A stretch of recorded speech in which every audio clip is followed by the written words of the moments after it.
Wow! Wala lang bakit. Kung naghahanap ka ng cabinet na made of kawayan, hindi made of plywood, dito ka na. Kaya tara, mag-Avengers assemble na naman tayo.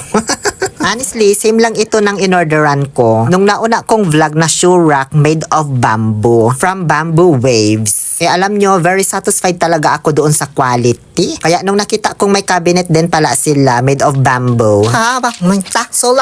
Sila, nasa to.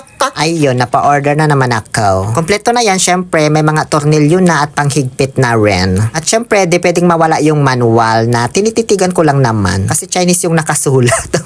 Pagkatapos, nilulukot ko na agad at tinatapon kasi sobrang dali lang naman to i-assemble, no? Una kong kinabit at wag nang mangamba kahit mayroong iba.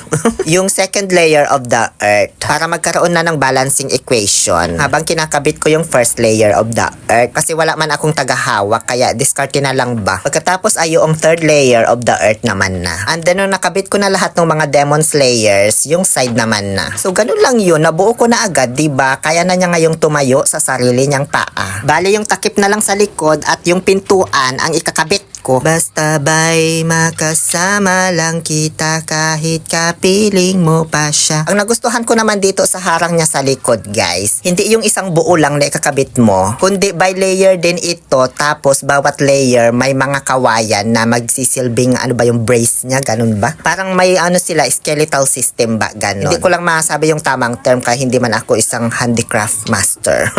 Okay na yung first layer of the earth, ang second layer of the earth, and then the third layer of the earth. Sa pagkabit ko ng third layer, medyo dinudumog na ako ng sangkatauhan dito. Ang dami ng mga nangingialam, ano? Padami na ng padami ang sangkatauhang nanonood sa akin, B, hanggang sa matapos ko. Hindi tuloy ako makapagpatawa kay introvert man ako. Sasayaw-sayaw pa sana ako dyan, para magkaroon ng komedi-komedi. Wala, ganyan, boring tuloy ang vlog natin.